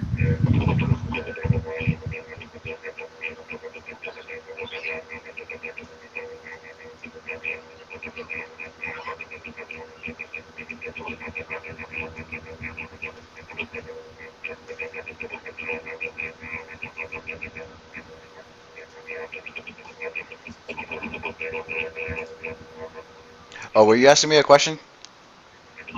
Yeah. Should I roll for an attack now? Yep. Yeah. Sorry about that. No, it's okay. Okay. So I would say that is a hit. Indeed. Yeah. With Yeah, it- baby. Very And nice damage. I'm gonna say the flame also adds 3 damage. So it'll be 15. Awesome. Yeah, baby. That's how we roll. Very nice shot. So that's it. The shadows Then thank you. That's it. shadow reverberates a loud voice or a loud howl, like. And now it's the shadow's turn. The shadow is going to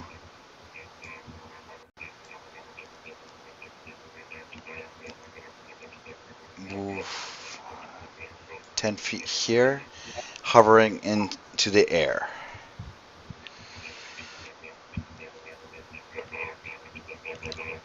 And it is going to attempt to do a strength drain to Mordok.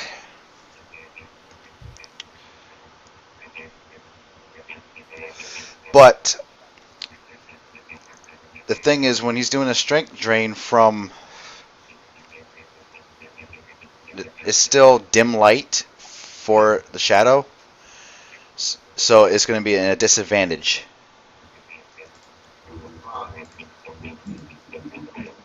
Let me move that blood away. So, let's see. Bear with me here. I got a new macro setup and it works pretty good. Okay, so this is a disadvantage. Does it hit you? Okay. No, my AC is way 8, right? Disadvantage sheet. It's 8. Okay. So it does not hit you. Yeah, does not. No.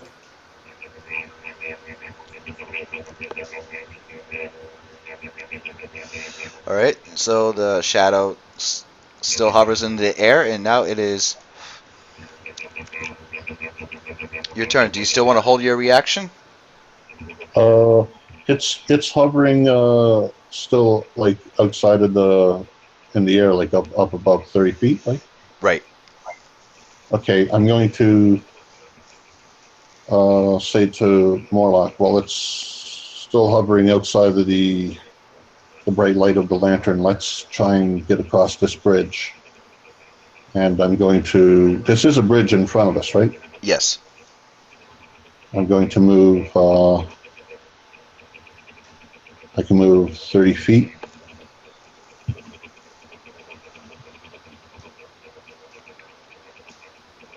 So 15 feet puts me right there. And I'll move another 15 feet forward.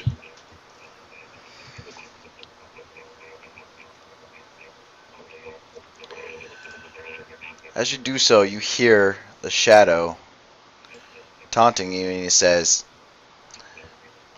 "Ah, so you want to traverse through the temple, do you? Well, I will let these skeletons finish off the job."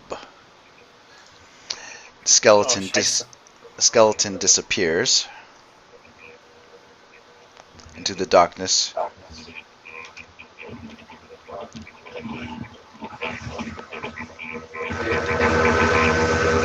And I'm going to establish a new, what's it called? A new turn order. Just with these guys.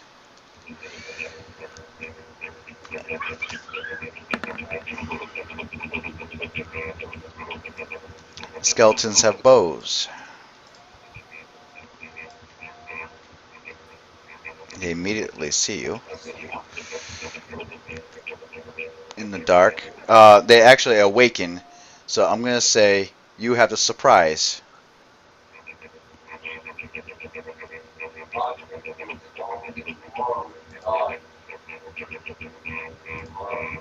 Did I roll for that guy? No. Okay, I didn't roll for the second one. Okay, initiative.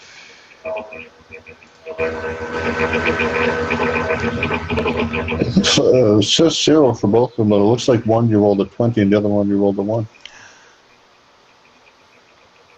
And now for this, the third roll you made was a 9, but it came out as a 0 also. Oh, I know what I did wrong. Yeah. I know what I did wrong. I'm supposed to put the plus sign. Alright. 0. Okay, bear with me. Okay, there we go.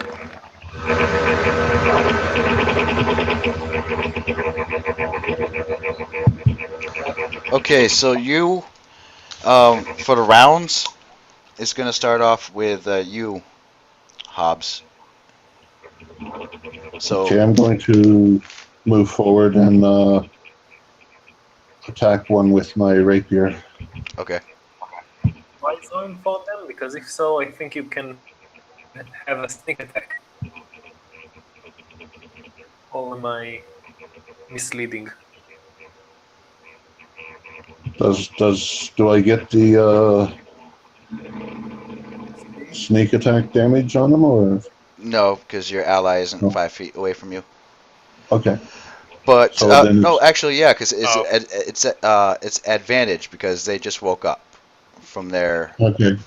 their animated. So Yep, then the total damage would be 7 then. against 18, against 21 actually, and yep, that is a hit. Awesome. Yep, sneak attack. So that's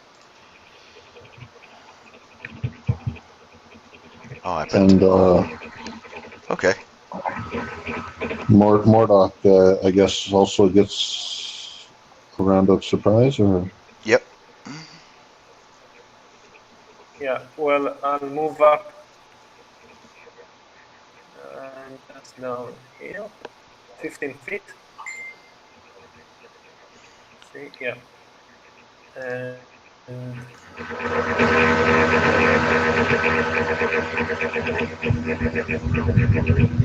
I shout out to the shadow, come out and fight me like a man. And I shoot towards the same skeleton which Hobbs attacked. This guy here, the guy in front of him. Yeah. Okay,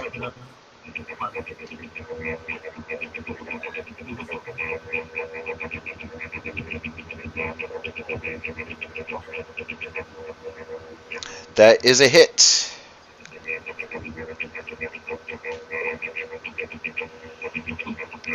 Okay, so that's a hit, and you dealt 5 damage. It,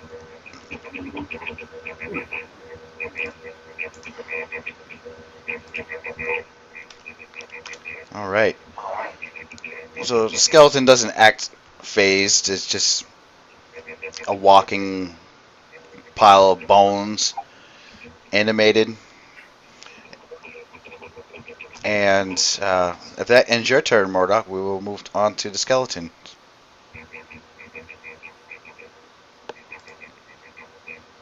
Okay. Okay. So it's going to be the one in front of. were they were they surprised for this round, or Yes. So that will go back to you, Hobbs. Actually. and this is the regular round now where everybody gets to act. Yes. They're no longer surprised or anything. Right. Okay, so I will swipe at the same one that I was attacking. All right.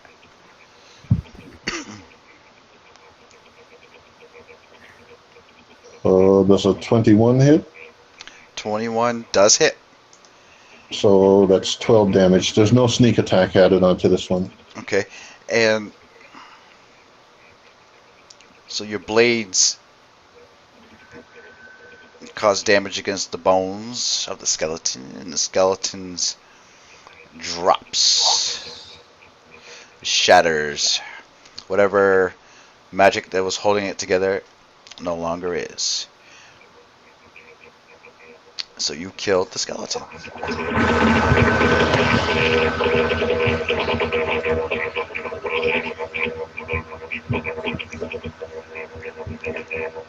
All right, Murdoch. I'm gonna go ahead and shoot at the other skeleton. Okay. Yep. Firing a short bow.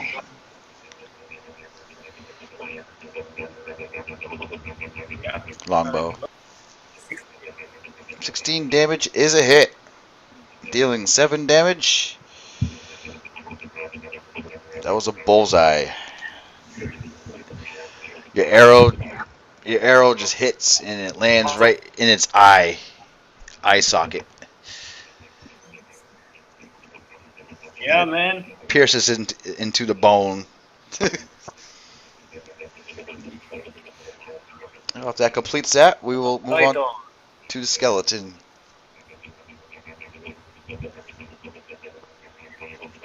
All right. So the skeleton that was supposed to go up is dead. So the next skeleton, this guy here, the only one here, he is going. It is going to pull out a short sword and it's gonna attack Hobbs. So since he did that, his attack won't be too effective because he's using Dex as a modifier. So he's not going to be really too proficient with a short sword. Ooh.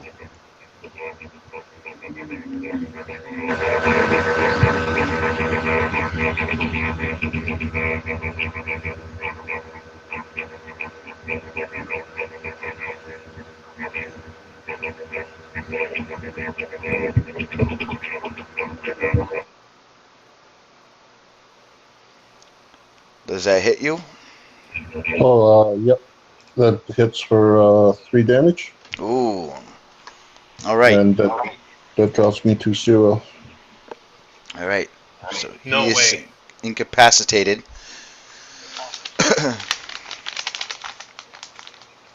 There's several levels of dead. Not dead really yet.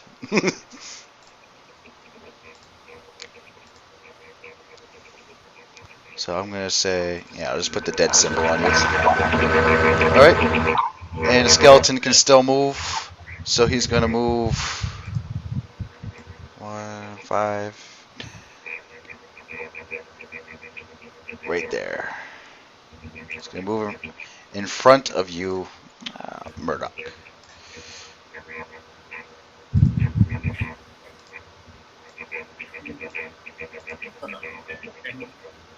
Um,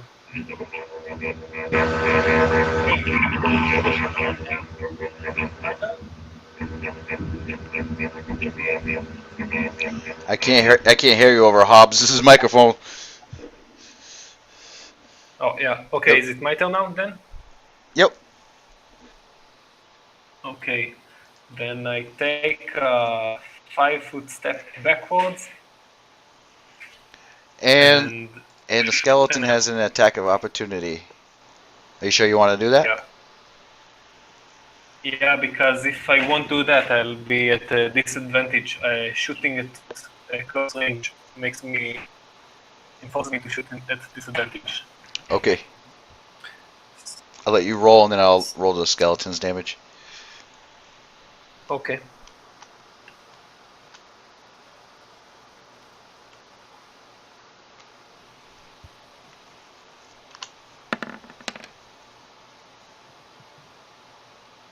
Oh, nasty. Alright, so that does hit the skeleton for 12 damage. Not bad. Yeah. But your attack of Nice. opportunity also But, taking 6 damage upon you. yeah, and Oh no. scheiße. Right? No, this is not. So now it goes to the skeleton's turn, doesn't it? I'm telling the skeleton, don't do it, man. Don't do it.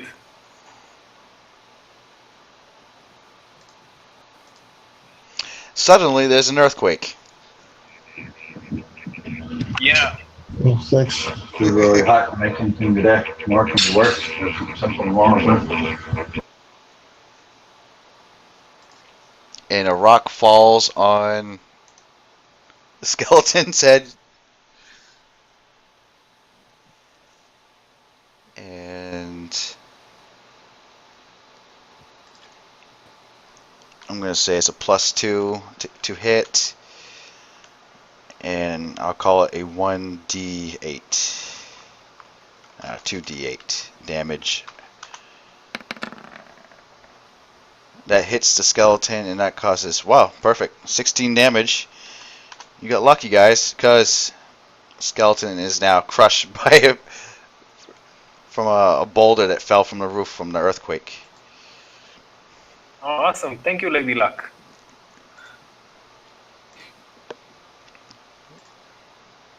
And I didn't fudge that. That's exactly what you needed to kill him. And the earthquake subsides, and you hear a voice saying, "Ah, I see that my fiends have not killed you yet. We'll see about that next time." So, Oh, right, there won't be a next. right. I think I quit the Lords of the Land. So now, what's going to happen is there's two options. Murdoch can try to stabilize, or Hobbs can try to do the death saving throws. I'm gonna try and help him stabilize. I think, yeah.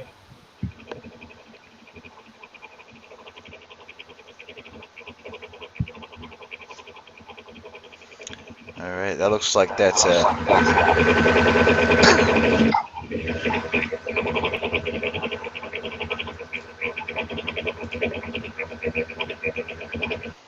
Yep, that looks like you got that one attempt out of 3. Yep. Succeed. All right. Murdoch, I think you can try to stabilize him with a medicine check. I'll do just so. Equal, it has to be equal to the last damage, I believe that was caused. No. Oh, definitely. Definitely. So he is stabilized. Awesome. Yep.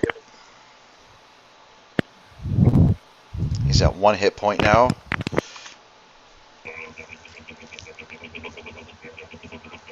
And I'm going to say that one of these skeletons have a potion of healing.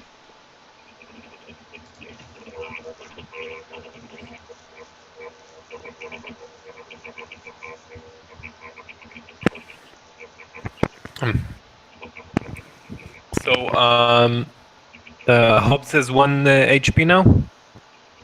Yes. And the skeleton in front of him Okay. has a potion of healing.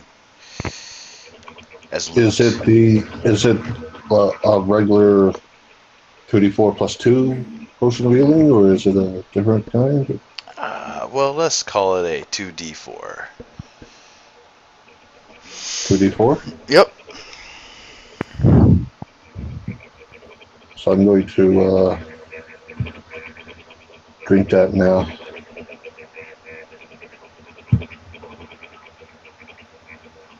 To regain 5 more hit points.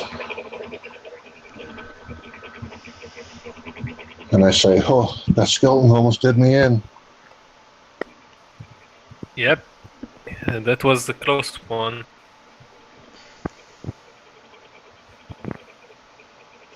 Maybe we ought to get out of here and have like a good night and not come back anytime soon.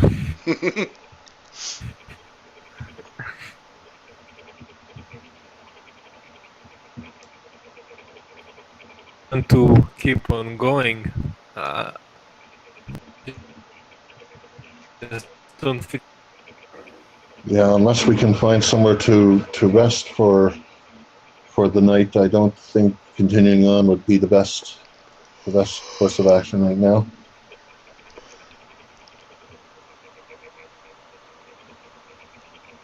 Yeah.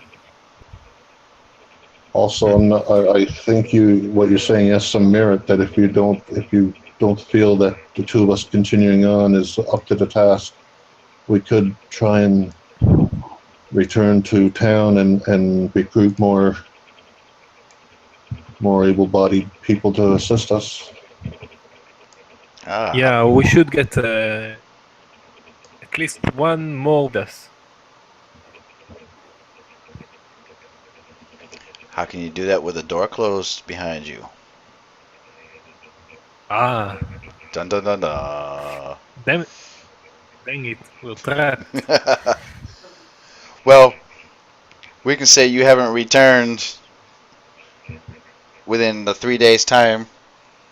So we can say the wagon master had some able-bodied bodyguards with him, and they all went to investigate, and these bodyguards are the new people.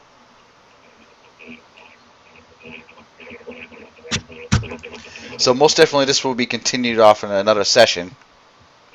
Yeah. Awesome. Definitely get a couple more people in here. Yeah, because I had this geared out to be 4 players. So the fights, are going to be tough. Whether we continue with just the Good. two of us or get more help, we would need to take a rest to regain our. Even with that potion of healing, I'm still less than half of my health. Okay, I would say by the door would be a good place in the context of everything. Say, like one of you is keeping watch. Yeah. It can be a long rest or a short rest, however you want it to be.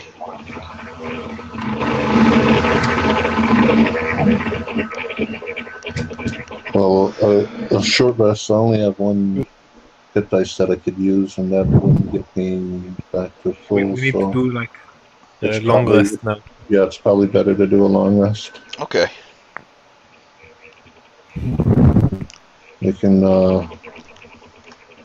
try and take maybe each do like a 4 to 6 hour sleep and a 4 to 6 hour watch or something. Yeah. Hey, Snig. That's Snig. Yeah. Do you want in? Yeah. You want to be in Lost Mines of Phandelver tonight?